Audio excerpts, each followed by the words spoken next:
नमस्कार दोस्तों, आज हम लोग चर्चा करेंगे एचडीएफसी बैंक के क्वार्टर 3 के रिजल्ट्स के बारे में। और एचडीएफसी बैंक की सबसे बड़ी न्यूज़ निकल के आ रही है कि प्रॉफिट इनका ज़बरदस्त जंप हुआ है। तो एचडीएफसी बैंक के शेयर प्राइस टारगेट क्या होंगे मंडे के लिए, और साथ ही दोस्तों क्या लेवल है बाई करने के लिए, या ऑलरेडी शेयर उठ चुका है, अब क्या करना चाहिए, हमें बेचना चाहिए, होल्ड करना चाहिए, या इंट्राडे टारगेट्स क्या होंगे। तो हर एक दोस्तों हम लोगों ने अलग अलग तरीके से एनालिसिस करी है, अलग अलग मीडियम से हम लोगों ने आपको टारगेट प्राइस सजेस्ट करेंगे, और शॉर्ट टर्म लॉन्ग टर्म हर एक तरीके के टारगेट और स्टॉप लॉस भी बताएंगे। दोस्तों आप पूरा वीडियो देखिएगा, तब हमें लाइक एंड सब्सक्राइब जरूर करिएगा। और दोस्तों अगर आप इंट्राडे ट्रेडिंग करते हैं तो हमारे टेलीग्राम चैनल से ज़रूर जुड़िए, जिसका लिंक डिस्क्रिप्शन बॉक्स में दिया गया है। और किसी को भी डीमैट अकाउंट ओपन करना है तो आप उस पर आप स्टॉक की लिंक पर भी क्लिक कर सकते हैं। तो चलिए दोस्तों वन बाय वन शुरू करते हैं हम लोग एचडीएफसी बैंक के रिजल्ट्स के बारे में। तो सबसे पहले दोस्तों हम लोग चर्चा करेंगे एचडीएफसी बैंक के क्वार्टर 3 के रिजल्ट्स क्या रहे और उसके क्या आउटकम्स रहे। तो सबसे पहले दोस्तों HDFC bank quarter 3 result, profit rises 18% to 8,758 crore year on year, beat street estimates, net interest income also up by 15%। तो प्रॉफिट इनका 18% से राइज हुआ है, एनआईआई 15% अप हुआ है।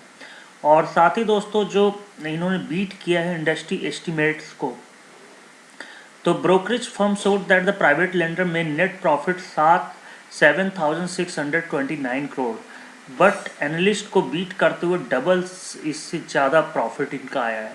तो कहीं ना कहीं गजब का रिजल्ट आया है। और जो एनपीए है, सबसे बड़ी चीज़ जो एनपीए होती है बैंक की, दैट इज़ ऑल्सो डिक्रीजेस। तो एनपीए डिक्रीज कर रहा है, यानी ये भी एक अच्छी खबर है। 0.09% हो गया as against the 0.17% in the previous quarter.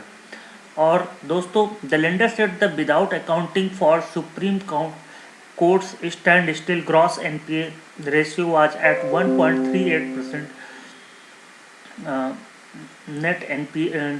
Net NPA ratio was at 0.4%। तो कहीं ना कहीं एक बेहतरीन रिजल्ट दिया है इन्होंने।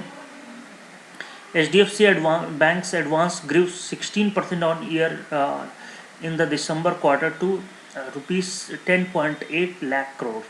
तो काफ़ी ज़्यादा अच्छे से जंप कर रहे हैं और हर एक सेक्टर में हर एक तरीके से जंप कर रहे हैं। तो डेफिनेटली दोस्तों एक बेहतरीन रिजल्ट कह सकते हैं इन ऑल द पैरामीटर्स। तो अभी हम लोग क्या कर सकते हैं, अगर हम निफ्टी का डेटा देखें दोस्तों, तो 13 जनवरी को 1496 का इसने अब बनाया। वहाँ से आप कह सकते हैं 3 से 4% का करेक्शन दे चुका है। 1467 का करंट प्राइस है और 52 वीक लो 738 है। अगर हम डिलीवरी वाइज देखें तो रिस्क बहुत ही कम है इस शेयर में, 16% का, और डिलीवरी भी ठीक ठाक है 39%, जो कि थोड़ा सा कम है लेकिन अच्छा है। तो दोस्तों करंट लेवल पे मैं यही कहता हूँ कि जिस हिसाब से रिजल्ट्स आए हैं, आप ये देखिए कि रिजल्ट्स आने के बाद इन्फोसिस, एचसीएल और टीसीएस के भी रिजल्ट्स बहुत अच्छे आए थे, लेकिन उसके बाद इन सब शेयरों में भी करेक्शन आया। तो दोस्तों आपको वेट करना है फर्स्ट 1 आवर, उसके बाद ही मंडे को आपको क्या करना है, बाई करना है। और अगर इसमें अपसाइड मूवमेंट आता है 1 से 2% का, तो डेफिनेटली उसके बाद बाई करना है, लेकिन 10 बजे तक का वेट करना है मंडे को। अगर उसके बाद, क्योंकि शुरुआती में दौर में जो रिजल्ट जिस तरह से आए हैं, इंडस्ट्री एस्टिमेट को बीट किया है, तो डेफिनेटली थोड़ा सा अप जा सकता है, लेकिन कूल ऑफ हो उसके बाद ही आप बाई करिए और आगे के लिए रणनीति बनाइए। अगर हम एचडीएफसी का देखें यहाँ पे दोस्तों, बैंकिंग के जिस हिसाब से चला है, और इसको अगर हम कंपैरिजन करें दूसरे ग्राफ से, Kotak Mahindra bank, ICICI bank के ग्राफ से भी कंपैरिजन कर लें, तो दोस्तों आप देखिए यहाँ से आपको क्लियर व्यू नज़र आ रहा है कि एचडीएफसी बैंक का शेयर उतना नहीं चला है जितना कि अदर कोटक महिंद्रा बैंक और आईसीआईसीआई बैंक के शेयर चले हैं।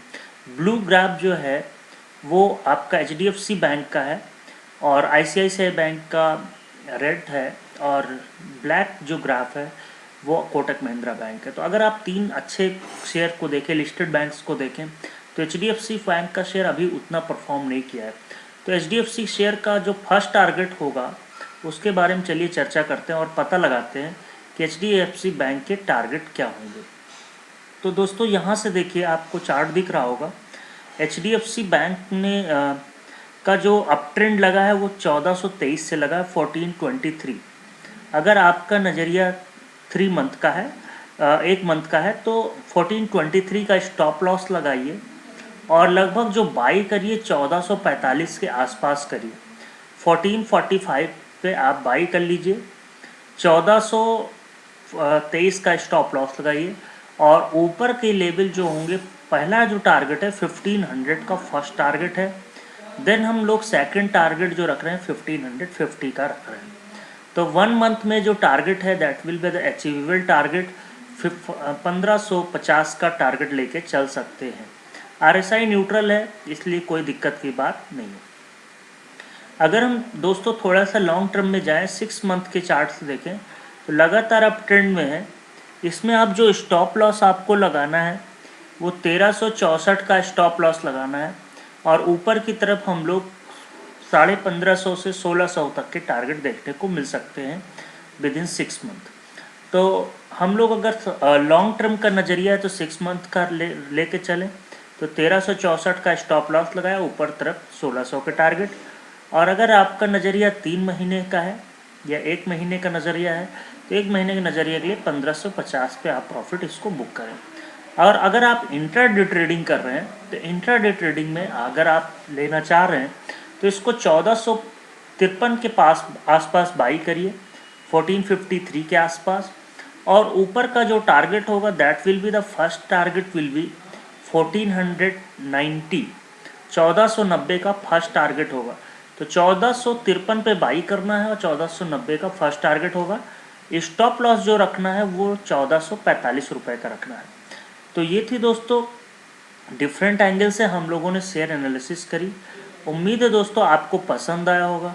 हमें पसंद आया तो लाइक एंड सब्सक्राइब करना मत भूलिए। डिस्क्लेमर ये है कि शेयर मार्केट रिस्क के अधीन है, तो कृपया स्टॉप लॉस जरूर मेंटेन रखें। ये सिर्फ हम लोग एजुकेशनल पर्पज़ के लिए करते हैं, इसका इन्वेस्टमेंट से कोई लेना देना नहीं है। थैंक यू दोस्तों।